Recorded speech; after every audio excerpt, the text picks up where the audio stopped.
Again, joining us now, we have Wayne Kaufman, Chief Market Analyst with John Thomas Financial, and also joining us on the remote is Charlie Bobrinskoy. He is Vice Chairman and Director of Research with Ariel Investments. Gentlemen, thank you very much for joining us. Wayne, are you a buyer or a seller today?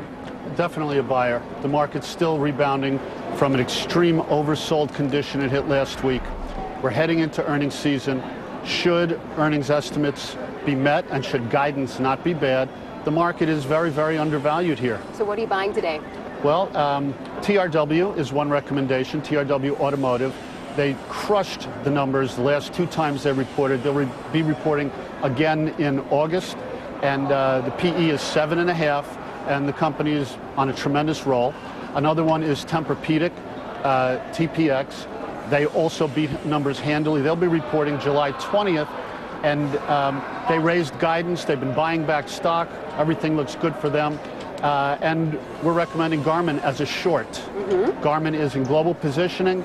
The space is so competitive now. They missed the numbers the last time they reported. Nokia is getting into the space. There's just so much competition there. The margins are deteriorating. You can get it on your cell phone now. You can get it anywhere. Exactly. Charlie Bobrinskoy, good morning. Good. What do you got for us? Well, we're always looking for things that have long-term fundamental positives, but some kind of short-term headwind, and that's the investment banks right now. Everybody thinks that Goldman and Morgan and Lazard are going to have bad second quarters. The stocks have gotten very cheap. People used to fight to be a partner at Goldman and be able to buy the stock at 1 times book.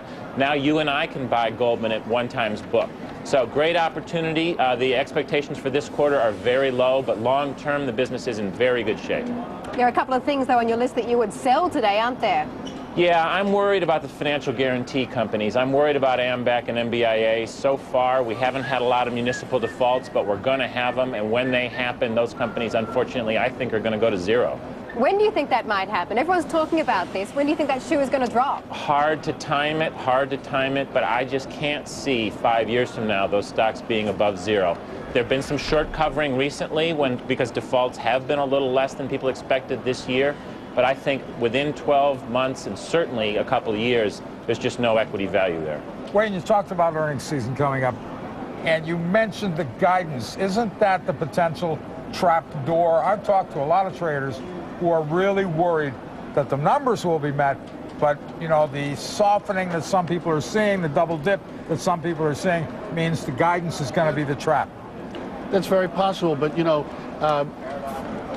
getting past the fact that August and September, seasonally and due to presidential cycle, can be difficult.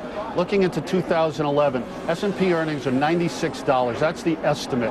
If you give just a 13 PE, you get 25% higher than where we are now. So even if the guidance is down a little, even if that number, the 96 number, was to come down 10%, you still wouldn't have a huge drop here unless there was something cataclysmic that happened, sovereign debt or states defaulting, things like that. We'll soon find out. Earnings season kicks off Monday. Thank you very much, Wayne and Charlie.